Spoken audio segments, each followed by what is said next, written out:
Dans le podcast de cette semaine, on discute de jeux enfants avec une invitée très spéciale. The beat of the drums echoes in the pulse beat of the young braves. Salut les joueuses, salut les joueurs, je suis Paul Gara. On se retrouve pour une émission spéciale d'été, c'est-à-dire ces émissions un peu mystérieuses qui sont entre la fin officielle de la saison et l'émission du Spiel des Jahres. Normalement, on aurait dû proposer le débrief du Tokyo Game Market, mais Iso et moi, on a eu des petits problèmes d'agenda et on ne pouvait pas enregistrer cette émission dans un délai raisonnable pour faire un montage de qualité. Et donc, à la place, vous allez retrouver une émission très très spéciale avec une invitée très très spéciale, puisque je suis en compagnie de Victoire. Salut Victoire. Salut. Comment tu vas ? Ça va. Un peu stressée ? Oui. Alors Victoire, on va le révéler tout de suite. Tu es ma fille. Tu as quel âge ? J'ai 11 ans et demi. D'accord, donc en fait, on va parler de jeux enfants avec toi, même si tu n'es plus techniquement dans l'âge enfant des jeux de société. Mais c'était il n'y a pas si longtemps, donc tu vas pouvoir peut-être nous parler un peu des jeux que tu aimes. Et donc ça va être une opportunité parce qu'on ne parle pas tant de jeux enfants dans le podcast. D'abord, tu vas devoir faire comme tous les invités et parler un peu de ton profil de joueuse. Comment tu as découvert le jeu de société ? À quel âge ? J'ai découvert le jeu de société très jeune parce que ma mère déjà jouait beaucoup. Donc j'ai très vite joué à des jeux même adultes. Je crois que mon premier jeu adulte, que c'était à 7 ans. C'était Splendor. T'as joué à Love Letter bien avant. J'ai joué à Love Letter même si je savais pas lire. Et après les jeux, ils m'ont toujours un peu accompagnée dans mon enfance, donc j'ai toujours beaucoup joué étant petite. Je joue moins en ce moment, mais je continue à jouer de temps en temps avec ma mère. C'est quoi ton souvenir le plus marquant de jeu de société ? Mon souvenir le plus marquant, c'est quand j'ai joué à Love Letter et que je confondais les noms des personnages. Par exemple, il y avait le prêtre et je l'appelais le traître, et le chancelier que j'appelais le chandelier. Voilà, et ça nous faisait beaucoup rire. Hein. Oui. Je crois que j'ai déjà raconté cette anecdote en plus. Ouais, mais c'est quand même ma préférée. On parlera aussi un peu des jeux adultes que t'aimes bien, mais on va d'abord parler des jeux enfants parce que c'est vrai, t'as testé beaucoup de jeux. Aussi parce que quand je faisais les chroniques sur les joueurs nés pour Proxy Jeux, souvent les jeux c'était des jeux que j'avais joué avec toi et ton frère.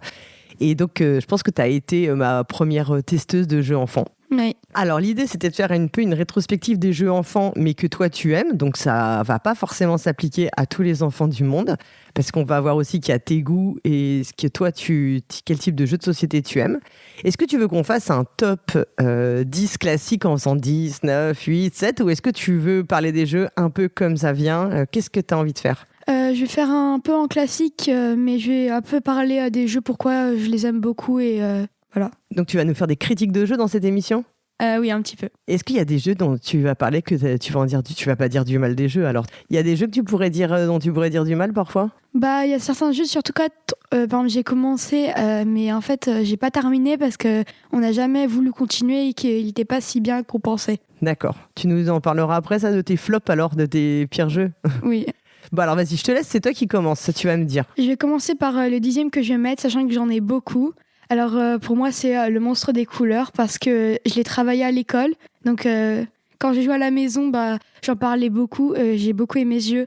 La mécanique était très, très intéressante pour les enfants et ça aidait à aussi parler des émotions. Ouais, tu peux nous expliquer un peu en quoi ça consiste, le monstre des couleurs ? Le monstre des couleurs, c'est une petite fille qui connaît pas très bien les émotions et un jour, il y a un monstre qui apparaît dans sa chambre et qui lui explique que les émotions, ça s'apparente à des couleurs. Par exemple, quand tu es serein, c'est le vert, quand tu es en colère, c'est le rouge, la tristesse, c'est le bleu. Et en fait, tu dois lancer le dé et tu dois, par rapport à la case qui apparaît, un exemple de... par exemple, si tu es serein, imagine quand tu manges une bonne glace. C'était un exemple. Mais j'y ai beaucoup joué avec mon frère et ma mère et ma nounou quand j'étais petite. Et donc tu disais je sais que c'est un jeu en tout cas ou un livre parce que c'est à la base c'est pas un jeu de société pur hein, c'est une adaptation d'un livre qui est utilisé beaucoup dans les écoles. Ouais.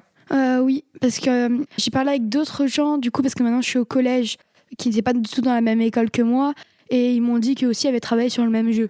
Et est-ce que tu trouves vraiment est-ce que tu dirais que c'est un jeu, vraiment un vrai jeu où on fait que jouer et se divertir ou est-ce que c'est quand même un jeu qui a une autre portée, qui essaye de dire des choses sur nous-mêmes ? Ah oui, c'est un bon jeu, mais oui, on peut aussi se dire que c'est pour un peu expliquer à la prochaine génération de comment on peut gérer ses émotions et les convertir un petit peu pour se dire je me sentais pas bien parce que j'ai perdu mon doudou. Et en fait, tu peux te dire que c'est de la tristesse, de la peur, ça peut être n'importe quoi. Donc pour leur expliquer quelles émotions ça peut être. Et est-ce que toi, t'aimes bien quand les jeux, ils ont plusieurs niveaux comme ça? C'est-à-dire que on peut juste s'amuser avec, ou parfois ça fait réfléchir, ou parfois ça peut susciter des discussions.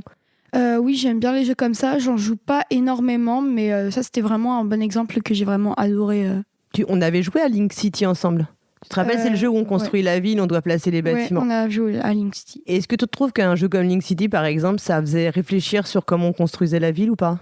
Oui, parce qu'en fait, tu peux savoir, en fait, pour les habitants, comment ça peut être. En fait, ça peut être pas du tout pareil par rapport à toi, ce que tu dis que c'est bien. Et après, il peut y avoir des contretemps qui peuvent te dire « Ah, les habitants n'aiment pas tel truc ou tel truc ». En fait, tu peux te dire « Ah, bah, en fait, moi, je voyais comme ça. Mais en fait, si les habitants ne voyaient pas comme ça et qu'ils aiment pas, bah, faut que je change. » Alors maintenant, on va passer au numéro 9, pardon. Alors, c'est un jeu vraiment... Je crois que c'est un des premiers jeux auxquels j'ai joué. C'est mon premier verger. J'ai adoré ce jeu parce que il y avait toujours cette petite bataille, même quand tu peux être enfant, et j'aime beaucoup. Même quand j'y rejoue aujourd'hui, j'adore encore la mécanique. Et j'ai beaucoup joué avec mon frère, avec mes grands-parents, avec mes parents. Tu peux expliquer? Alors, mon premier verger, c'est la version pour plus petit que le verger, qui est un grand classique du jeu enfant. Donc, tu peux expliquer comment ça se joue? Alors, en fait, on est dans un verger. Il y a plusieurs arbres. Il y a un prunier, un pommier, un poirier et un pommier à pommes vertes. Il y a deux sortes de pommes. Et en fait, à la porte du verger, il y a un corbeau qui veut rentrer pour manger les fruits. Et on a un grand panier où, quand on lance le dé, on arrive sur une case et il faut récupérer un fruit de la couleur. Sauf que si on tombe sur la case avec le corbeau avance d'une case. S'il arrive dans le verger avant qu'on ait récupéré tous les fruits, on a perdu. Et si on arrive à tous les récupérer, on a gagné. Mais est-ce que tu penses pas que c'est juste un jeu de hasard quand même? Bah, un petit peu, parce que le dé on peut pas toujours décider, mais... Bah, on peut jamais décider avec le dé, sauf si on triche. Oui, si on triche. Mais est-ce que tu trouves que... Parce que c'est quand même... Il y a beaucoup de hasard. Oui, c'est que du hasard. Alors, qu'est-ce qui fait que c'est quand même marrant? Du coup, en fait, ça peut être quand tu lances le dé, les réponses peuvent être un peu loufoques. Par exemple, tu te dis, allez, il faut que je récupère le vert, et ça tombe sur le rouge. Alors qu'il n'y a plus de rouge. D'accord. Donc, tu peux plus y aller. Mais il n'y a pas quelque chose comme ça qui fait que si tu choisis un arbre qui est vide, on peut aller chercher un autre arbre? Je crois que si c'est un arbre qui vient juste d'être vidé, tu peux aller chercher un autre. Mais si ça fait un moment qu'il est vidé... Ou c'est peut-être si tu tombes sur laquelle... si le dé, il n'y a pas une case panier, il n'y a pas une face panier ou un truc comme ça et tu choisis ce que tu veux à ce moment-là? Je sais plus, mais... Oui, je crois qu'il y a un truc comme ça un peu. Oui, je crois que c'est plutôt ça. Hein. Mais c'est plutôt ça. Bon, et tu trouves que quand on est enfant, c'est gênant qu'il y ait des jeux avec beaucoup de hasard ou c'est pas gênant pour s'amuser? C'est pas très gênant pour s'amuser, il faut juste que les enfants en fait, ils comprennent que c'est pas parce que les adultes ont triché qu'ils ont gagné, que c'est pas grave s'ils perdent. D'accord. Parce que comme c'est du hasard, et les adultes peuvent pas décider s'ils vont gagner ou pas, et ils peuvent pas laisser les petits gagner. Et toi, tu aimes bien que les adultes ils laissent gagner les enfants? Je trouve qu'en vrai, c'est pas une bonne façon de leur montrer qu'il faut être bon joueur ou mauvais joueur si tu les laisses gagner. D'accord. Après, si pour les enfants vraiment colériques comme ça, je pense peut-être il y a des moments où il faut les laisser gagner. S'ils disent ouais, je vais gagner, et qu'au final ils gagnent pas, là ça peut être un petit peu plus embêtant. Là, mon premier verger, c'est un jeu coopératif, donc en principe, c'est soit on gagne tous ensemble, soit c'est le corbeau qui gagne, oui. Mais en général, ça va. On gère mieux dans les jeux coopératifs la défaite quand elle est collective, non? Oui. Toi, tu préfères les jeux coopératifs en général? Je préfère surtout les jeux coopératifs parce qu'à chaque fois que c'est des jeux pas coopératifs, je suis dans une équipe mauvaise. Je ne suis jamais avec les bons joueurs, donc ça m'embête. Ou alors t'es toute seule et c'est toi l'équipe mauvaise toute seule? Oui. Et toi, t'aimes pas trop perdre quand même? Ouais, c'est pas... Mais maintenant, j'ai moins de mal à perdre. Ouais, ça va mieux? Oui. Il y a eu des fois où je me souviens quand même des situations où j'avais presque envie de te laisser gagner pour pas gérer. Oui. Ouais. Ça se passe mieux. Donc. Ça se passe mieux? Ouais. Oui. Est-ce que tu penses que le fait d'avoir joué depuis longtemps, ça aide? Oui, parce que du coup, tu peux te dire, la prochaine fois, ça peut être la bonne, et puis si tu n'y arrives pas, la prochaine fois encore. Et puis, il y a bien un moment donné où tu finiras par gagner. Bon, on passe au jeu suivant? Oui, alors après, c'est Nessie. J'ai beaucoup aimé la mécanique, mais... Tu dis ça à chaque fois? Oui, j'aime beaucoup la mécanique, c'est pour ça que j'ai mis les jeux. Ouais. Mais alors, dis-nous ce que c'est. En fait, Nessie, c'est que tu es un plongeur et que tu dois retrouver toutes les parties de la photo du monstre du Loch Ness pour gagner. Alors, il y a beaucoup de parties du jeu, je me rappelle pas trop les règles, mais... On dirait ta mère. Oui. Moi, elle se souvient jamais des règles non plus. Sinon, en fait, j'ai Surtout aimer, parce que en fait, ça pouvait aider en fait, à connaître un peu l'histoire du monstre de Loch Ness, parce que du coup, les petits, des fois, ils connaissent pas, et du coup, ça leur permet de découvrir cette légende urbaine. C'est de cryptozoologie. Oui. Tu sais ce que c'est la cryptozoologie ? Non. C'est comme si on étudiait des animaux qui n'existent pas. Typiquement le monstre du Loch Ness. Alors tu connais l'histoire du monstre du Loch Ness maintenant ? Je sais comment ça s'est passé, mais c'est quelqu'un qui a pris une photo d'un animal dans le Loch Ness, et du coup on a l'impression que c'était un peu un serpent de mer, et en fait la personne a expliqué que c'était un jeu de lumière et que en fait c'était pas vrai. Du coup tout le monde l'a appelé Nessie. Mais ce qui est drôle, c'est que même après avoir révélé que c'était une supercherie, il y a quand même tout un tas de personnes qui continuent de croire que le monstre du Loch Ness, c'est la théorie du complot.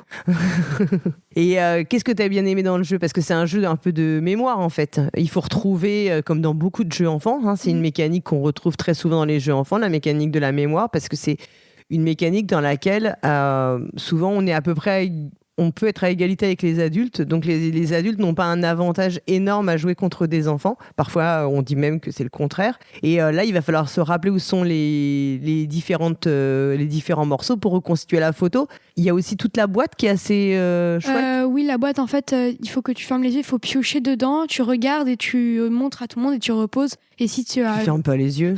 Tu récupères le morceau, tu le regardes et après... tu peux le mettre chez toi, et si c'est pas toi, tu le remets au milieu. D'accord. En fait, chacun a une couleur et il faut le remettre dans ta photo à toi. Mais tu peux gagner aussi d'autres choses, non ? Oui, t'as d'autres morceaux, t'as d'autres trucs que tu peux gagner, mais je me rappelle plus du tout du jeu parce que ça fait longtemps que j'y ai pas joué. Oui, on va dire à la décharge de victoire, je pense que Nessie, on n'y a pas. Mon premier verger, Nessie, le monstre des couleurs, ça fait bien un bout de temps qu'on n'y a pas joué quand même. Mais à Nessie, en fait, toute la boîte est interactive, donc en fait, c'est vraiment pas mal pour jouer. Ça, c'est le matériel des jeux de société, ça te plaît ça ? Enfin, c'est quelque chose qui est important pour toi ? Ouais, parce que en fait, tu te donnes plus envie de jouer à un jeu où la boîte te donne envie, où il y a le matériel est joli et que tu as vraiment envie de jouer avec ces cartes-là parce que ils ont des beaux dessins, c'est bien fait et c'est de bonne qualité. Et c'est quoi le plus beau jeu que t'aies vu ? Le plus beau jeu que j'ai vu, je pense... ce sera toujours lui, ce sera Love Letter, parce que j'ai toujours adoré les dessins, comment ils étaient faits, les cartes, j'ai trouvé super joli. D'accord. Dans toutes les versions. Tu sais qu'ils vont sortir un Love Letter K-pop, Demon Hunter ? Non. Il paraît que si. Trop bien. Je me demande ce que ça va être les cartes. Ouais. Comment ça va être ? Je me donne déjà une petite idée, je pense. On continue ? Alors ensuite, il y a Fabulia. Alors Fabulia, je n'y ai pas non plus joué des masses. Depuis longtemps, parce qu'en fait, il faut être beaucoup pour y jouer et au final, en fait, personne ne voulait jouer avec moi. On y a beaucoup joué avec ta nounou. Oui. Ouais. Mais maintenant, moi j'aime beaucoup encore ce jeu. En fait, il faut faire des histoires avec des animaux, avec des petites cartes où en fait ça explique un peu l'histoire. Il faut à chaque fois rajouter un personnage. Et ce personnage, par exemple, ça va être le hamster, le capitaine, ça va être le corbeau, le chien, ça peut être plein d'animaux et je trouve ça super stylé. Et après, on vote pour le personnage, l'animal qui a été proposé. Oui, chacun vote. Cadre le mieux avec l'histoire. Et du coup, en fait, il faut avancer dans l'histoire. Et quand tu as fini, il faut la relire. Et en fait, c'est pas vraiment un jeu où tu peux perdre. En fait, il faut juste inventer une histoire pour gagner. En fait, il faut que tu aies une histoire qui est préétablie. Et juste, tu dois l'illustrer. Et de mémoire, tu mets la carte et tu mets à chaque fois, on met le personnage qui va avec dans une sorte de petit... il y a une sorte de porte-carte en fait, on va glisser celui qui aura été choisi pour ensuite illustrer l'histoire et on peut relire toute l'histoire avec les personnages de l'histoire. Donc à la fin c'est bien parce qu'en fait tu peux relire toute l'histoire que tu as créée presque avec les personnages que tu voulais mettre. Donc c'est vraiment pas mal et surtout les animaux sont toujours très mignons, très bien dessinés donc en fait les enfants ils aiment beaucoup jouer à ce jeu. Enfin, tous ceux à qui j'ai fait jouer, ils ont beaucoup aimé. Mais c'est vrai que tu as raison que c'est plus drôle quand on est nombreux. Parce que si on n'est que très peu, on a très peu de propositions et le vote il tourne un petit peu en rond quoi. Ouais, du coup parce que ça peut être, imagine tu joues à 3, il y en a deux qui veulent, il y en a un qui veut celui-là, un qui veut celui-là et un qui veut celui-là. Donc ça peut être moins bien. Le vote va être moins intéressant. Oui, c'est bien parce qu'en fait tu peux pas toujours voter pour le personnage que tu as parce qu'au début tu as des petites cartes en main, tes cartes à toi en main, tu montres celui que tu veux mettre. Et après, vous votez. Donc, en fait, imaginons, tu as mis un hamster et tu dis « Ah non, mais en fait, tel animal, par exemple, le chat, ça peut être mieux dans le personnage. » Donc, tu vas voter pour le chat. Même si le tien n'a pas été choisi, c'est pas grave. Je crois que tu gagnes des points si c'est le tien qui a été choisi et on gagne des points si on match. Enfin, je sais plus exactement comment ça marche. Oui, c'est quelque chose comme ça. T'as raison. On est nuls pour les règles. Hein. Oui. On ne croirait pas qu'on... C'est papa qui connaît bien les règles. Ouais, c'est vrai. Oui. Non, en fait, tu sais pourquoi? Parce que quand on joue à beaucoup de jeux, par moment, on peut avoir des moments où on mélange un petit peu les règles des jeux les uns entre les autres. On va dire ça comme ça, pour s'excuser. Oui. Ok.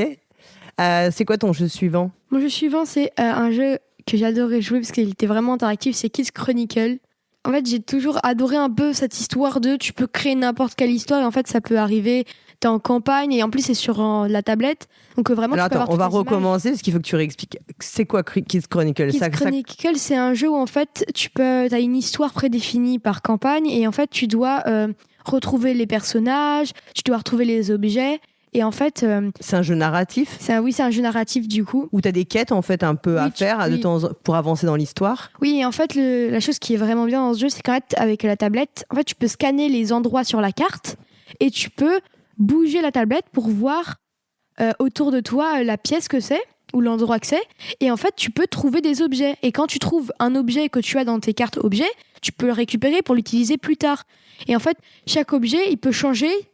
Ça dépend la partie que tu fais. Alors imaginons le coup, il faut retrouver la princesse, et ben tu vas trouver la baguette par exemple dans la forêt.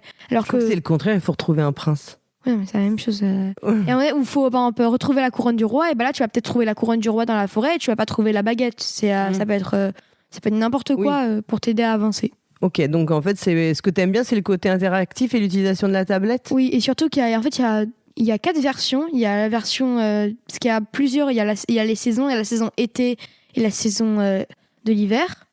Et en fait, il y a une autre version qui est sortie, je crois, où c'est la quête de la forêt, quelque chose comme ça. Et l'histoire, elle est beaucoup plus travaillée.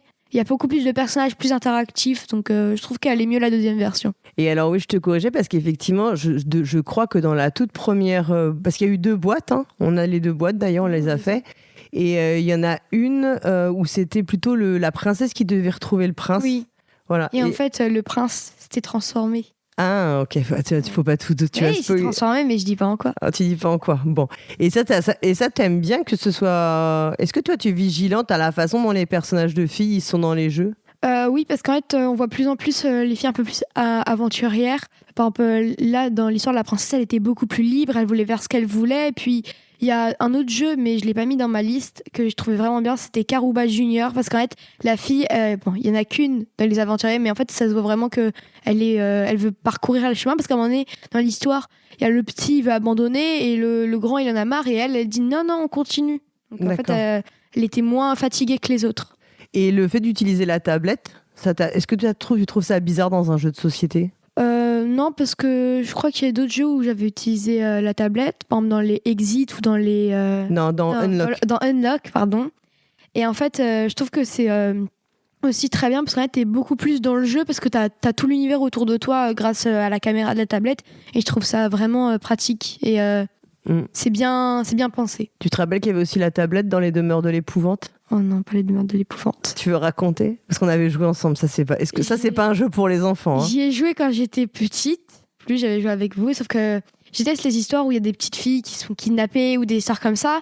Et la dernière que j'ai faite, c'était une petite fille qui avait disparu. Ouais, qui avait disparu, ouais. Et du coup, en fait, elle était emmenée dans le manoir de Cthulhu. Donc en fait, après, j'ai eu très très peur, donc j'ai plus voulu jouer après. Non, c'est vrai. J'ai essayé de te faire croire qu'en fait, non, c'était le grand-père qui s'était fait kidnapper, mais... non, c'était la petite fille. C'était la petite fille, ouais. Bon, désolé.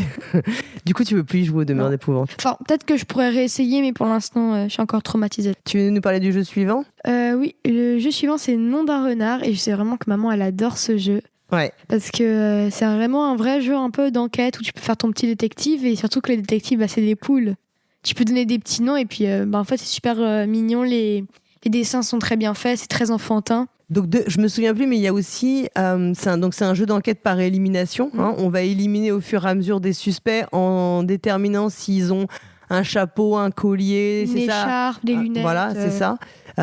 En fonction de... Je ne sais plus comment on fait. On avance et selon les endroits où on va, on peut avoir accès à des informations. On a des indices. Par exemple, on a des petites cartes. Et en fait, tu peux les glisser. Il y a un petit boîtier orange. Tu les glisses. En fait, ça te dit ce n'est pas tel truc parce qu'il n'a pas machin. Et il y a le petit boîtier qui est marrant dans lequel on glisse la carte pour avoir l'information. Oui, en fait, les renards ont des petits noms. Il y a David, il y a Vincent, Morgane. Je crois qu'il y a une Caroline. Oui, il y a Caroline en plus. Il n'y a pas de victoire. Ouais, c'est dommage. C'est le point de victoire.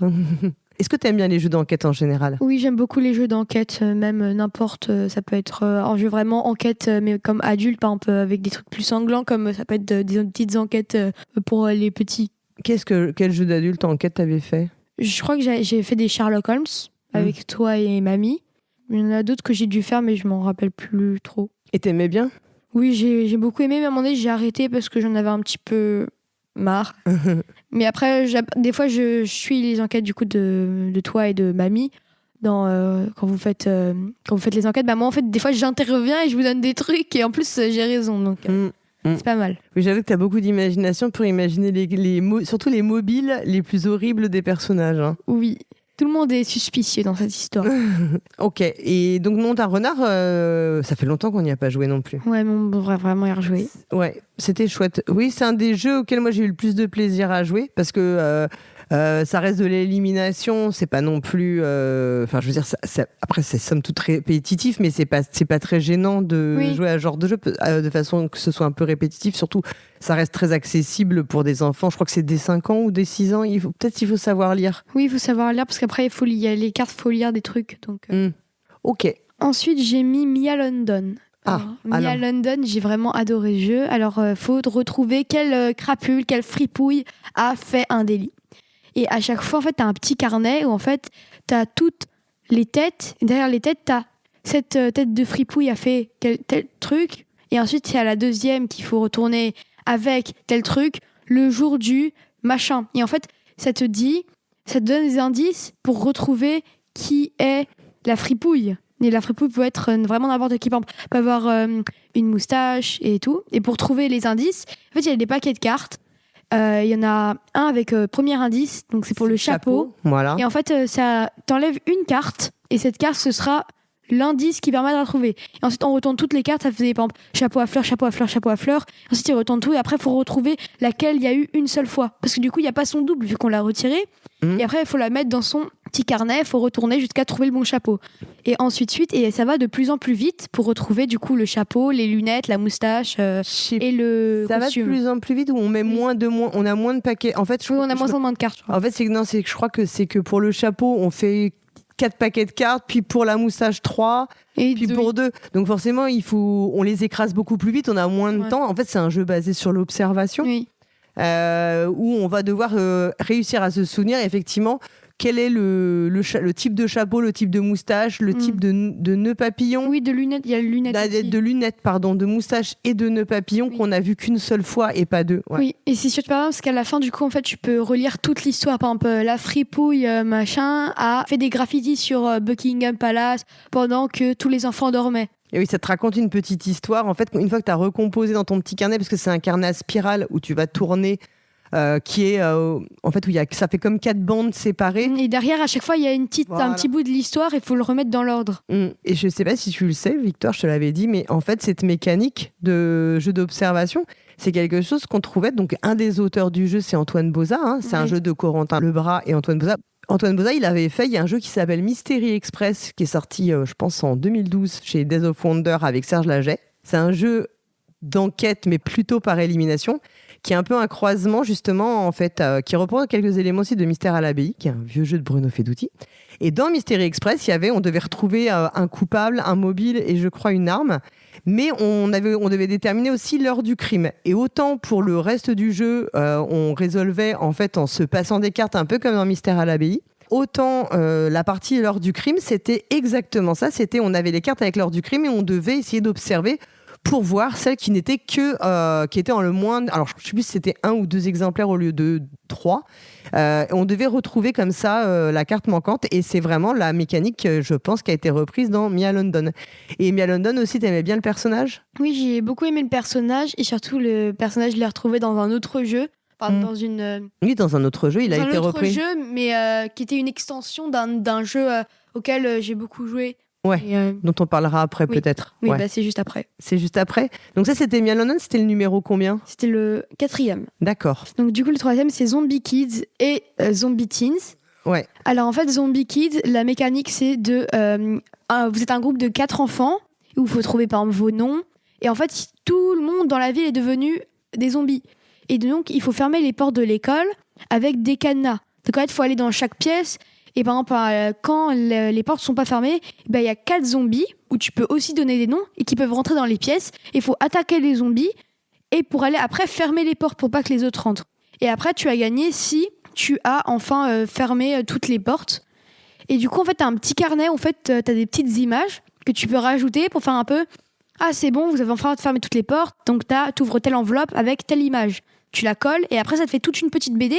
Et en fait, ça continue, même après Zombie Teens, c'est le même principe avec... enveloppes. Oui, mais là, c'est la ville dans Zombie Teens. Alors, je pense que Zombie Kids, c'est le jeu un des jeux auxquels on a le plus joué ensemble. Oui. Je pense qu'on a fait la Zombie Kids, le premier, on a tout fait. Oui. On a été au maximum, on a ouvert toutes les enveloppes. Est-ce que tu te rappelles du nom de ton personnage dans Zombie Kids ? Oui, moi, c'était Poupette parce que j'avais appelé une de mes poupées Poupette. Du coup, je l'ai appelée Poupette. D'accord. Tu te rappelles comment je m'appelais ? Chicken Run. Enfin, Chicken, un truc comme ça. Ouais, Chicken. Je sais pas pourquoi. Gabriel, il s'appelait Louis Gabriel, un truc comme ça. Je sais plus. Bon, et qu'est-ce que tu as bien aimé dans ce jeu-là ? C'était coopératif, hein ? Oui, c'était coopératif. Et en fait, j'ai beaucoup aimé le principe d'ouvrir les enveloppes et de trouver ce qu'il y a à l'intérieur, qu'est-ce qui peut t'aider pour la prochaine mission. Ok. Qui est de fermer les portes. Et est-ce que tu trouves que le fait qu'il y avait des enveloppes avec des choses à rajouter, on pouvait gagner des bonus, je sais plus, enfin, ça fait tellement... En fait, c'est là que je m'aperçois qu'on a joué il y a très très longtemps. Et est-ce que tu trouves que ça te donnait encore plus envie de faire les parties suivantes ? Oui, parce que du coup, en fait, tu te dis, mais qu'est-ce qu'il y aura pour nous aider pour la prochaine partie ? Qu'est-ce qui peut nous aider ? Mais surtout, en fait, je trouve ça horrible de mettre ce genre de jeu dans des écoles primaires, parce que les gens ne font pas les campagnes. Et c'est ce qui m'arrivait parce que dans mon école, il y avait le jeu Zombie Kids et moi, je savais y jouer parce que j'y avais joué chez moi. Sauf que je voyais les gens qui ouvraient les enveloppes dans le mauvais ordre, qui faisaient n'importe quoi. C'était jamais les mêmes gens qui jouaient. Donc, il y a un petit moment, j'ai un peu pété un câble où j'ai commencé à crier sur les gens parce qu'ils jouaient mal. Et même l'école a prévenu maman en plus. Donc, oui, ils m'ont dit que tu n'avais pas été très très gentil avec tes camarades. Oui, ils faisaient n'importe quoi aussi. Ils s'ouvraient les enveloppes n'importe comment. Ça me frustrait. Et moi, ils me laissaient même pas jouer pour leur expliquer. Ah ouais, non, que vraiment. Ouais. Et entre Zombie Kids, alors Zombie Teens, je pense qu'on l'a pas fini. Si, on l'a fini. On a fini les deux. Parce qu'en fait, on a eu toutes les BD. Donc en fait, on avait tout fini, on avait toutes les enveloppes. Parce que j'ai regardé il y a pas longtemps parce que pour retrouver les noms qu'on avait donnés. En fait, on a tout fini. D'accord, on avait tout fini aussi. Oui, et en fait, l'histoire, elle est vraiment pas mal, avec des retournements de situation et de nouveaux personnages qui peuvent peut-être arriver. Et en fait, dans Zombie Teens, en fait, il y a 4 magasins, il y a la police. C'est pas vraiment un magasin, la police. Non, mais la police, il y a 4 bâtiments. Il y a la police, il y a le magasin de jeux vidéo, il y a par exemple le fast-food et il y a la clinique. Et en fait, il y a un zombie dans chaque truc et ils peuvent passer par les égouts. Donc en fait, c'est ça l'histoire, c'est qu'en fait, ils ont réussi à passer par les égouts et ils ont créé tout un réseau souterrain. Et en fait, dans chaque petite maison, donc il y a la rouge, la verte, la rose et la bleue.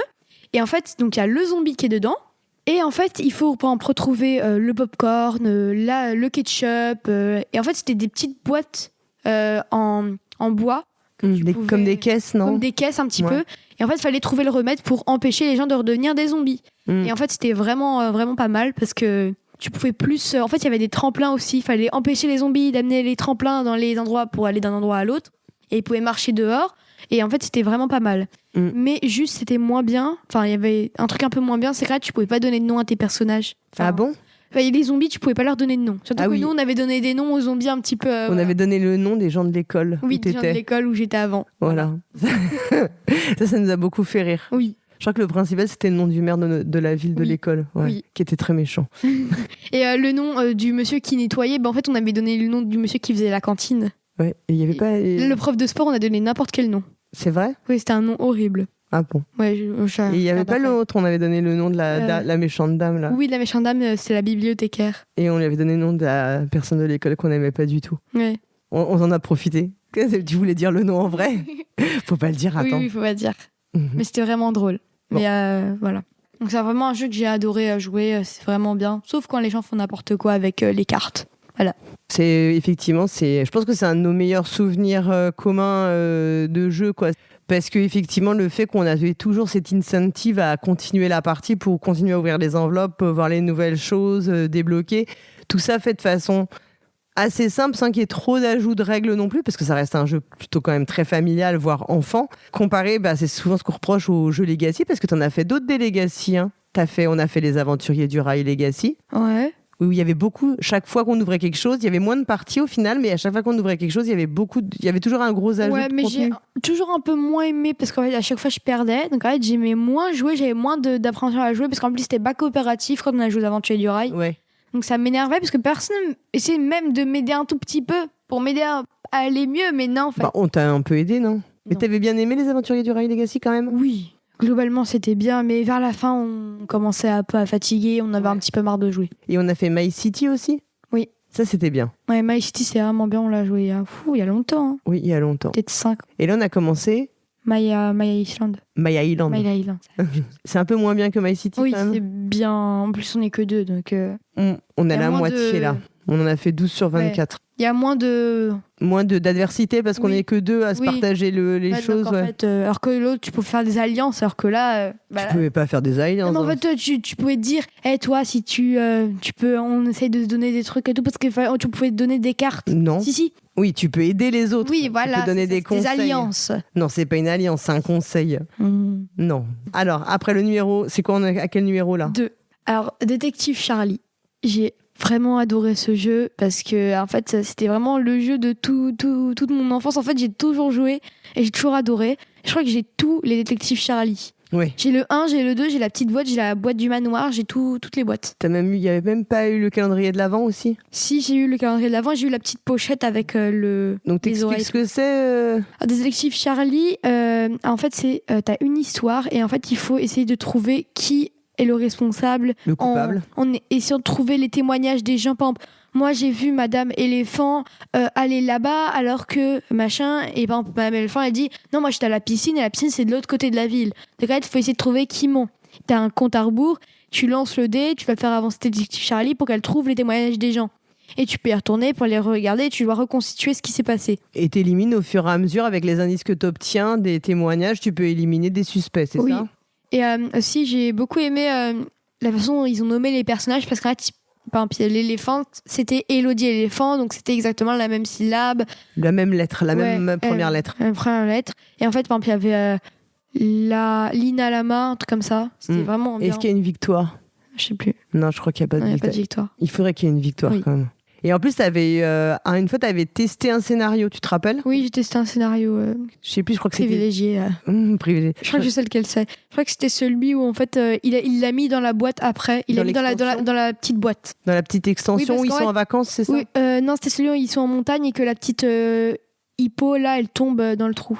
Ok. Mais je sais parce qu'après c'est dans l'histoire du camping, c'est la petite boîte. Et t'aimes bien ça, tester des jeux qui sont pas encore sortis ou pas? Bah, je crois que j'en ai testé qu'un enfant Enfant? qui est pas sorti. T'as jamais joué d'autres fois des Non. jeux qui étaient jamais sortis? Je sais plus parce que en fait tu me dis pas.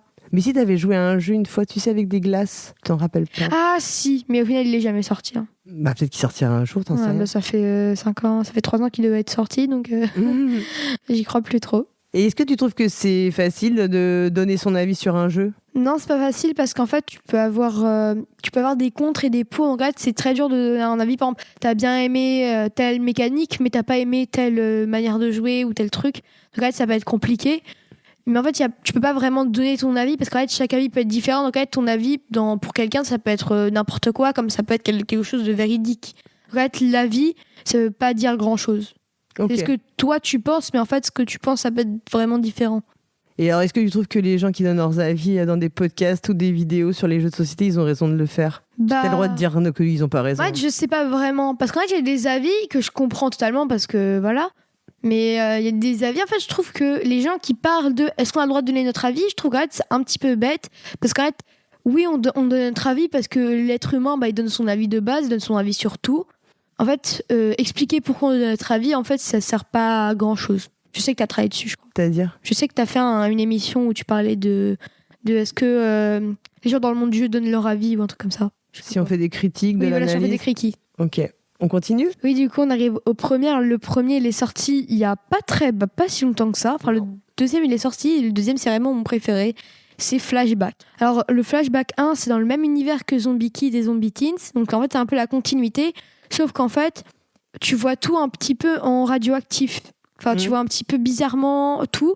Et en fait, t'es amené dans une société, un truc comme ça, dans l'histoire. Enfin, je crois que c'est dans la première. Et c'est un peu... il faut regarder les caméras de surveillance pour regarder ce que font les zombies. Mais je me rappelle plus trop. En fait, c'est un jeu d'observation. C'est-à-dire qu'on va avancer dans l'histoire avec des cartes. Et selon les cartes qu'on a, on peut voir d'autres points de vue. Et avec les autres points de vue, on va trouver d'autres détails qui nous permettent d'avancer dans l'histoire et de la résoudre. Et de comprendre. Et voilà, on doit reconstituer l'histoire juste avec ce qu'on voit, sachant qu'on peut changer les points de vue pour avoir plus d'informations et essayer de reconstituer toute l'histoire. Et je crois qu'à la fin, on répond à des questions. Oui, à la fin, il y a des questions que tu peux répondre. Par exemple, je donne un exemple, et c'est peut-être pas vrai. Tu vois, celui qui est en fauteuil roulant, c'est dans Zombie Teens d'ailleurs, qui est là. Et bah, tu le vois, il est à le tuyau d'arrosage, tu te demandes pourquoi il utilise. Et en fait, tu prends le point de vue. Tu prends son point de vue à lui, tu vois qu'il arrose un zombie. Et tu vois le point de vue par exemple, d'un écureuil qui est à côté, et lui, il voit juste un autre gars qui arrive en face. En fait, ça peut créer toute une histoire parce que t'as tous les points de vue. T'as le gars qui arrive en face, t'as le gars qui arrive de l'autre côté, t'as même l'oiseau qui peut regarder, t'as la caméra de surveillance aussi. Alors, avant de dire pourquoi t'as aimé ce jeu, on va parler de la deuxième boîte qui est pas dans le même univers. Et là, c'est vrai que la deuxième boîte, c'est ta préférée. Oui, c'est Flashback Lucy. En fait, l'histoire, c'est une fille qui s'appelle Lucy, qui a 13 ans, peut-être 12, 13 ans. Peut-être un peu plus. 11, 14 ans. 14, 15 ans. 15, elle arrive dans un ancien manoir de sa famille parce que elle vient de déménager. Et en fait, elle arrive dans une pièce. Et en fait, elle est un peu transportée dans un autre monde où elle voit l'époque juste avant. Qu'est-ce qui s'est passé dans cette maison?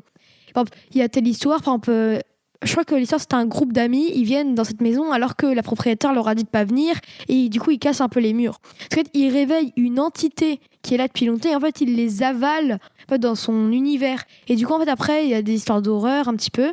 Et après en fait chaque partie tu vas d'année en année en arrière et t'arrives au tout début de l'histoire où en fait c'est toutes ses ancêtres. Et en fait toutes les ancêtres ont les yeux enfin il y en a une qui a la même couleur. Par exemple, on voit sa mère, elle est morte dans l'histoire. On voit sa mère et on voit sa mère quand elle était petite, sa mère machin. Et en fait, la dame de base qui réprimande les enfants, c'est la tante de Lucie. Et en fait, tu te rends compte que à chaque génération de gens qui y habitaient, il y a eu des problèmes. Il y a celle juste avant, c'était l'enfance du coup de la mère de Lucie avec sa sœur. Et en fait, il y a eu l'entité. Et en fait, elle a avalé toute leur maison. D'accord. Là, tu viens de spoiler toute l'histoire à tout le monde. Ouais. Oui, je pense à beaucoup de gens qui ont joué quand même. Hein. Ouais, tu penses? Oui. Bon, de toute façon, il n'y a pas beaucoup comme c'est quand même un jeu qui est avant tout pour les enfants, il n'y a pas tellement d'enfants qui nous écoutent. Ouais. Donc, c'est moins grave. Ouais. En fait, les parents, je pense, c'est pas grave s'ils connaissent l'histoire avant, parce qu'ils vont pas vraiment spoiler parce que... Avant de dire pourquoi est-ce que t'aimes ce jeu, pourquoi Lucie, qu'est-ce qui t'a le plus plu pourquoi Lucie c'est ton préféré et ça a tout de suite été le cas, hein, t'as tout de suite adoré, je crois qu'on a fait tout très rapidement. Parce que l'histoire elle m'intriguait beaucoup plus, je trouvais ça beaucoup plus travaillé, il y avait plus de détails et je préfère toujours les trucs où il y a un peu plus de mystère et de trucs surnaturels, paranormal, surnaturel. Et donc j'ai beaucoup aimé aussi le personnage de Lucie qui essaye de cacher à son père que elle voit des trucs. Mais surtout, la fin, elle est vraiment pas mal, donc je vais pas spoiler la fin. Vraiment, jouer jusqu'à la fin pour ceux qui n'ont pas encore joué, parce que c'est vraiment intéressant. T'as le point de vue du père aussi à un moment donné, où tu dis, où en fait t'es dans la tête du père, et en fait il se dit dans sa tête, qu'est-ce qu'elle a, Lucie, elle est bizarre depuis qu'elle vient ici. Vraiment, ce jeu, il m'a vraiment un peu transporté dans ce manoir. Surtout que j'ai toujours aimé l'histoire de manoir un petit peu comme ça. Donc c'est vraiment un jeu qui m'a énormément plu et je le conseille. En fait, c'est l'histoire de Lucie c'est-à-dire que tu as vraiment été emportée dans l'histoire qui était racontée par le jeu. Oui. Et en fait, quand tu vois chaque décennie ou chaque siècle qui se passe, et en fait tu comprends qu'est-ce qui se passe et en fait c'est encore un peu plus intense à chaque fois. Et pourtant, c'est un jeu, on l'a dit, c'est un jeu d'observation où t'as rien d'écrit. Il y a rien qui est vraiment écrit. C'est que des points de vue. En fait, tu vois le point de vue, par exemple, de la grand-mère, de la mère, de la tante, et tu te rends compte que et là, quand même, tu viens de nous raconter toute une histoire hyper complète. On a l'impression que tu l'as lu c'est comme si c'était une histoire dans un livre. Comment on arrive à faire ça juste avec des points de vue? Mais vraiment, dans le jeu, en fait, si tu te dis, bon, je joue. Et ben en fait, tu peux vraiment comprendre l'histoire comme si en fait tu l'avais vécu et comme si tu l'avais lu, parce que si tu comprends bien les choses... Comme si tu l'avais lu ou comme si tu l'avais vécu? Comme si tu l'as vécu, mais du coup en fait tu le racontes comme si tu l'avais lu, comme si c'était un livre et tout. Vraiment tu te sens dans l'histoire. Vraiment quand tu rentres dedans, en fait t'as du mal à le dire, oh non, la partie est finie, mais tu te dis la prochaine partie va être encore plus intense, encore mieux, parce que tu vas voir encore une décennie ou un siècle avant. Donc en fait, tu dis, ça peut changer complètement notre manière de voir les personnages. Ok, donc est-ce que tu dirais que c'est un jeu qui était très immersif? Oui, Ouais, il est tu vois vraiment. ce que ça veut dire, Ça immersif? veut dire que tu rentres vraiment dedans, tu te sens dans le jeu. Mm. Donc oui. Tu l'as refait plusieurs fois ou pas? Non, on l'a fait qu'une fois, mais parce qu'en fait, j'ai essayé de le refaire avec ma grand-mère, mais comme elle comprenait rien, ça m'a un petit peu frustrée. Tu sais que ta grand-mère, elle va écouter ce podcast. Je sais qu'elle va écouter. Elle va être vexée comme un pou. Oui, elle le sait, hein, parce qu'elle me dit, oh, mais moi je comprends rien. Mais elle fait tout le temps ça, mamie. Oui, et au final, elle gagne. Et donc, donc t'as essayé de le refaire avec elle, mais ça n'a pas fonctionné? Oui, en fait, je me dis que ça n'avait pas autant de magie que quand je l'ai fait par un Ah. Et est-ce que tu trouves que c'est gênant des jeux auxquels on peut jouer qu'une fois parce qu'après c'est fini, on connaît déjà le twist ou quoi, la façon dont ça va fonctionner? C'est un peu dommage, mais en fait, ça reste quand même une belle aventure. Une belle expérience. Oui, mais tu peux continuer à la raconter à d'autres gens. Et en fait, je me dis, quand j'aurais un petit peu oublié les personnages, même si je pense que j'oublierai jamais totalement le jeu, et en fait, tu peux te dire, autant recommencer parce que du coup, tu te rappelles plus de grand-chose. D'accord. Moi, je me rappelle toujours des personnages, je me rappelle toujours de l'histoire, de tous les personnages qu'il y avait, de tous les points de vue, de toutes les histoires. Mais je sais qu'il y a des trucs que je me souviens plus, il y a des questions, je pourrais pas y répondre parce que je me rappelle pas. Ouais, il faudrait que tu reprennes quand même toutes les cartes et les points de vue. Oui, mais en fait, sinon, répondre. l'histoire, globalement, si on me demandait de tout raconter, je pourrais tout raconter On a sans aucun compris problème. ça, je pense qu'on l'a bien entendu. Oui. Alors, tu sais, Flashback, il a eu l'As d'or, Oui, le je premier. sais.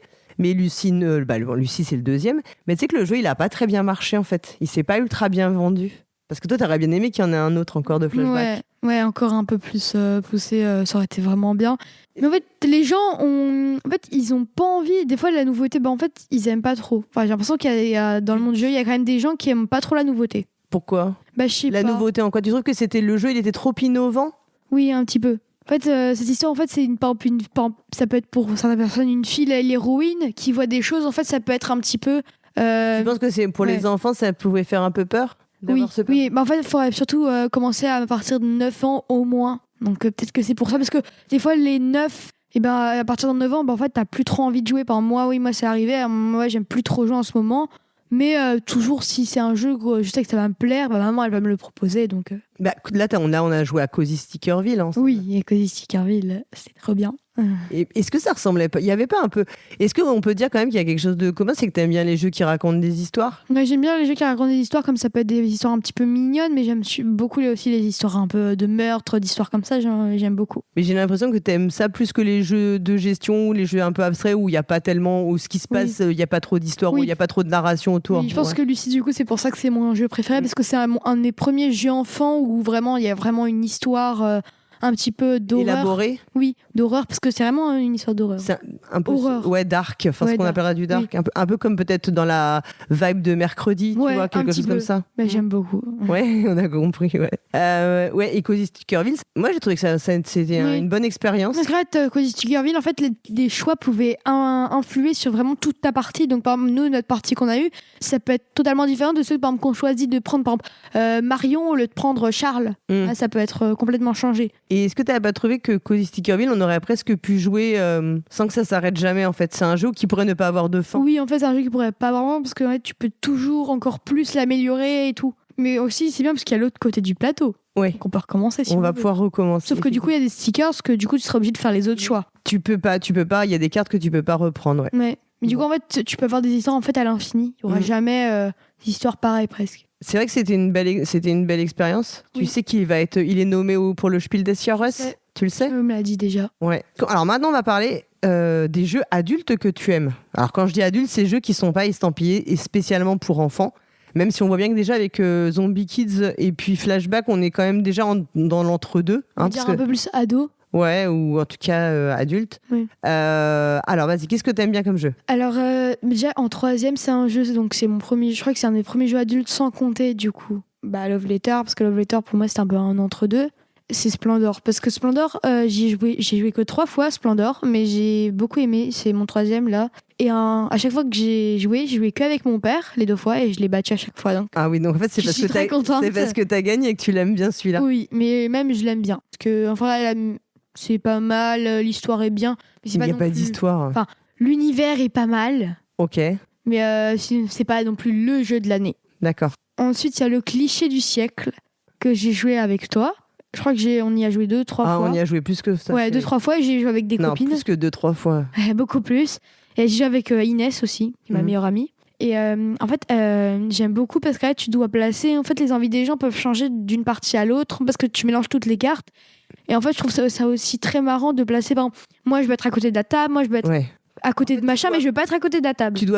On doit faire une photo, tu as des personnages et chaque personnage a des exigences et il faut réussir à agencer les personnages pour répondre au plus d'exigences possibles pour marquer le plus de points. Oui. Et il faut se souvenir aussi de leurs exigences, il me semble. Oui, parce que là, tu tournes les cartes. Et en fait, moi, ce que j'aimais beaucoup faire aussi, c'est qu'en fait, je prenais toutes les cartes d'un coup. En fait, je mettais tout comme je voulais. Et après, je mettais les cartes. Moi, je vais être à côté de la table. Et en fait, je changeais les cartes comme je voulais. En fait, moi, j'ai remarqué que c'était un des jeux auxquels tu as aussi joué sans y jouer. C'est-à-dire que tu as joué en dehors même des règles du jeu, juste pour le plaisir de manipuler les personnages et de les mettre autour de la table pour faire la photo. J'aimais bien aussi leur donner des noms. Ok. Ouais, c'était pas mal. Alors après, c'est quoi ton jeu ? Le jeu numéro 1. Ouais, alors je pensais qu'il y aurait Loup-garou pour une nuit dans cette liste. Alors je l'ai pas compté dedans parce que moi c'est plus un jeu d'ambiance, donc là je le vois moins comme un jeu d'adulte, c'est comme par exemple Sky Joe ou comme Loup-garou pour une nuit, tout ça. Moi je pensais que t'allais mettre Loup-garou pour une nuit. Oui, alors c'est mon jeu, on va dire que c'est mon jeu préféré, mais en fait pour moi c'est pas vraiment un jeu, c'est plutôt un jeu d'ambiance. Pour moi les jeux d'ambiance et les jeux d'adultes c'est pas la même chose, en fait n'importe qui peut y jouer. En fait, pour moi c'est pas un jeu adulte. Ah d'accord. Pour moi c'est plus un jeu pour tout le monde, en fait je l'ai pas compté dedans. Un jeu vraiment adulte poussé on va dire. Bon là c'est pas non plus un jeu adulte poussé que je vais dire, c'est Love Letter. Parce que j'ai toujours adoré et puis c'est vraiment je crois que c'est le tout premier jeu auquel j'ai joué à part mon premier verger. Non, je pense que tu avais joué ta Team Ted Arrangé aussi, mais disons que c'est dans un genre de jeu qui est pas spécialement du jeu enfant, je pense que c'est un des premiers jeux auxquels tu as joué. Oui, et les cartes m'ont captivé, l'histoire en fait pour moi je me suis inventé une histoire. Pour moi le garde était amoureux de la princesse, le chandelier, voilà. Il y avait plein d'histoires et en fait c'était vraiment pas mal parce qu'à chaque fois tu disais je pense que tu as le roi et à chaque fois tu disais non. Ah d'accord. Et en fait je trouvais ça trop bien parce que là, les parties peuvent être à l'infini. En fait il peut pas y avoir de parties pareilles. En fait la carte qui peut être enlevée tu te dis mais en fait ça peut être la princesse qui est enlevée, c'est pour ça que personne n'a la princesse parce qu'elle va piocher une carte et tout. En fait c'est vraiment pas mal. Et t'aimes bien les pouvoirs ? Oui j'aime beaucoup les pouvoirs, surtout que de base ils sont en allemand donc maintenant je peux les lire du coup les cartes. Ah oui parce que tu fais de l'allemand. Oui. Du coup, je peux tu fais de l'allemand uniquement pour que ta mère t'emmène à Essen après. Non, pour pas du tout. Non, ça va aller. Pour pouvoir vous traduire les règles du jeu. Non, je rigole. Et ce qui est drôle dans Love Letter, c'est quand on essaie de deviner, de tirer de faire des déductions de ce qu'ont fait les autres. Tu sais, c'est ce qu'on appelle le guessing. Oui. En fait, je trouve que c'est un petit peu comme le jeu de cette famille parce qu'en fait, il faut se souvenir. Imaginons, toi, tu joues le roi. Et en fait, tu te dis, tu joues roi que si t'as la comtesse. Mais en fait, ça peut être n'importe quoi. Tu peux bluffer si tu veux. Tu n'es pas obligé d'avoir la comtesse pour le jouer. Et en fait, du coup, tu peux dire, je pense que tu as le baron. Tu dis non. Et en fait, tu sais qu'il reste qu'un baron en jeu. Donc là, en fait, imagine, tu lui redemandes après, est-ce que tu as le baron ? Bah non, du coup. Parce que du coup, tu l'as déjà demandé. Et en fait, ainsi de suite, les gens sont éliminés. Donc en fait, t'arrives, t'as plus qu'une carte. T'es en face de la personne. Tu te dis, est-ce que tu as telle carte ? T'es non, parce qu'elle est derrière. Donc, c'est très, très drôle. Et alors les jeux que t'aimes pas du tout ? Un jeu que j'aime pas du tout. Alors est-ce que tu vas balancer sur des jeux que t'as trouvé vraiment mauvais ? Il y a un jeu enfant, mais je me rappelle plus du nom, que je vais aller regarder tout de suite. En fait, c'est pas un jeu que j'ai pas aimé, c'est juste qu'un jeu qu'on n'a jamais continué, qu'en fait, on n'a pas trouvé si bien, c'était Trésor légendaire. Parce que là, on a commencé, j'aimais beaucoup l'histoire, en fait, vraiment, l'histoire, elle était pas mal. C'était avec des pirates, c'est Oui, ça ? mais en fait, on n'a jamais continué, parce que mon frère, il voulait pas continuer, donc c'était un petit peu nul. Ah, puis alors, c'est surtout qu'il y avait un gros problème, c'est que quand on grattait les trucs, ça arrache, la qualité était vraiment médiocre, et quand on grattait les cases, ça arrachait toute la feuille. Tu te rappelles de ça ? D'accord, c'était une grosse déception. En fait. Alors qu'en plus, j'attendais beaucoup, je me disais, ça va être trop bien, on va pouvoir gratter les cases. Il y avait des pirates en plus. Oui, et nous, on adore les pirates. Ouais. Et oui, c'est vrai que c'était une grosse déception. Et en fait, c'était de mémoire, ce qu'on faisait, c'était super répétitif. Oui, je suis d'accord. Et puis, le matériel était pas de bonne qualité. Ça nuisait vraiment à l'expérience de jeu parce que quand tu devais gratter des trucs et que t'arrachais la feuille, en plus, nous, on n'est pas ni toi ni moi, on est très délicates. Oui. Donc, voilà, c'était pas... Et dans d'autres jeux que t'as vraiment pas aimé, tu peux dire après, c'est un jeu, en fait, j'y ai essayé d'y jouer, mais en fait, c'est pas que j'aime pas ce qu'il y a. J'adore les images, j'adore le truc, mais j'aime pas du tout la mécanique du jeu. En fait, je déteste encore. À chaque fois, je prends la boîte et en fait, je fais ce que je veux avec la boîte. C'est quoi ? C'est Dream Home. En fait, j'adore les images, j'adore créer ma maison parce que vraiment, j'adore les trucs comme ça, mais j'aime pas la mécanique. Je trouve qu'elle est nulle. Donc, juste moi, je mets les cartes comme ça, je dis, tu peux choisir 2 salons. Donc, je choisis, je mets 2 salons, 2 cuisines, 2 salles de jeu, 2 chambres et 2 salles de bain. et 2 trucs de garage. Et en fait, par exemple, j'ai fait 4 maisons. Il y a la maison des adultes, la maison des enfants. Je et trouve tout. dur parce que c'est pas si mal Dream Home. En fait, c'est pas qu'il est mauvais, c'est qu'en fait, j'ai jamais voulu vraiment jouer avec les règles de base. Donc en fait, ça me donne pas vraiment envie. Donc en fait, juste, je joue avec mes règles. Donc t'as fait des variantes. Ouais, j'ai fait que des variantes. Et on a le droit de faire ça, de faire des variantes des jeux? Oui, pour moi, oui. Pourquoi? Si par exemple tu trouves qu'il y a telle règle, en fait, tu trouves qu'en fait ça gâche un petit peu le jeu, bah tu l'enlèves et puis voilà, et puis peut-être que tu peux trouver le jeu mieux. Parce que je sais, des fois je vous ai entendu, vous avez dit, parce que vous faites des soirées jeux, et en fait il y a telle règle, mais en fait ça change pas grand-chose pour le jeu, donc c'est pas grave si on joue sans cette règle-là. Ah ouais, on a dit ça nous. Oui. Bon. Mais voilà. Et il y a pas vraiment de jeu que j'aime pas. Mais voilà. Et est-ce que t'aimes bien aller en festival? J'aime pas vraiment parce que j'aime pas trop les gens. En fait, j'aime pas trop quand il y a des foules que je connais pas, des gens que je connais pas. En fait, ça me stresse toujours un petit peu. Mais sinon, les auteurs que je connais et tout, que je sais que voilà, ils sont amis avec maman, ça me dérange pas. D'accord. Quand c'est des amis de maman, ça va alors? Bah, même des amis à toi que je connais pas. Ok. Si c'est des gens que je connais, ça va alors? Oui, donc tu connais, que j'ai déjà rencontré, que j'aime bien, c'est bon. Et c'est qui ton auteur préféré ou ton autrice préférée? Mon autrice préférée, c'est Élodie Clément, et mon auteur préféré, je pense, c'est Théo Rivière. Parce que. Ah, donc c'est le. Oui, voilà. en fait, c'est un peu un groupe de choc. Et puis, Détective Charlie, c'est vraiment mon jeu. Mon jeu à moi. Tu sais que c'est une autrice qui a fait Zombie Kids? Oui, je sais. Tu me l'avais dit. Annie Clobet, ouais. Oui, tu me l'avais dit. Et tu connais un peu des auteurs de jeux, des autrices de jeux? Je connais Christian Lemay. Alors, il a fait La légende du Wendigo. Ouais. Que j'aime beaucoup aussi, La légende du Wendigo. Corentin Lebras. Ouais, et Antoine Boza. D'accord. Et sinon, j'en connais pas. Et je crois qu'il y a Wolfgang Warsch qui a fait Illusion, je crois. Ça, t'aimes bien? Oui, et je sais que t'aimes beaucoup l'auteur. Oui. Et t'avais bien aimé The Mind aussi? Oui, The Mind. Et Illusion, j'avais joué avec un ami, et puis il avait adoré. Donc c'est une recommandation, tu recommandes oui. les jeux de Wolfgang Warsch, ça va, tu prends pas trop de risques. Oui, je prends pas trop de risques. Ok. Et j'ai une question, c'est qui a fait Oltré? C'est Antoine Boza. Parce que je sais que t'adores Oltré. Oui, j'adore Oltré. Bon, on y avait joué ensemble celui-là. Mais on a joué en campagne en plus. Oui, on a fait tout. On a fait tout. On a tout fait. Est-ce qu'il y a quelque chose que tu veux ajouter, Victoire? Vous pouvez bien avec vos enfants. Ok. Est-ce qu'il y a un jeu dans la ludothèque de maman qui te fait envie? Ou juste sur la couverture, t'aimerais y jouer un jour? Pandemic Legacy. C'est vrai? J'aimerais bien y jouer. Enfin, je trouve que ça a l'air pas mal. En fait, j'aime trop les histoires avec des pandémies un peu comme ça. Donc, j'aimerais trop essayer. D'accord. Donc, on fera un Pandemic Legacy ensemble. Ouais, mais sinon, il y a... En fait, j'aime que les jeux auxquels j'ai déjà joué, en fait. Ouais. C'est ça, le truc. T'as du mal à faire des nouveaux jeux? Oui. Bon, je te remercie, Victor, d'avoir fait cette petite émission avec moi. De rien. Bon, on remercie les auditeurs et auditrices qui nous auront écoutés pour ce petit moment récréatif. Oui. Et on vous souhaite, là, encore l'émission du Spiel qui arrive. Et puis, on vous souhaite un bel été. Salut, salut! Salut! Cette émission, enregistrée en présentiel le 5 juillet 2026, est produite par Paul Gara et Hammer. Toutes les informations utiles et les titres des jeux abordés dans cette émission figurent dans le billet de cet épisode sur notre site le.depolgara.fr en un seul mot. Ce podcast est totalement indépendant, son contenu est libre et non sponsorisé. Retrouvez-nous sur les réseaux sociaux, Facebook, X, Blue Sky ou Instagram sur le compte de Paul Gara, et surtout venez discuter de cette émission et de tout autre sujet sur le serveur Discord du podcast. Merci d'avoir écouté Le Point de Victoire et à très bientôt pour une prochaine émission. Si, il y en a encore une et puis après c'est la vraie fin de saison, promis.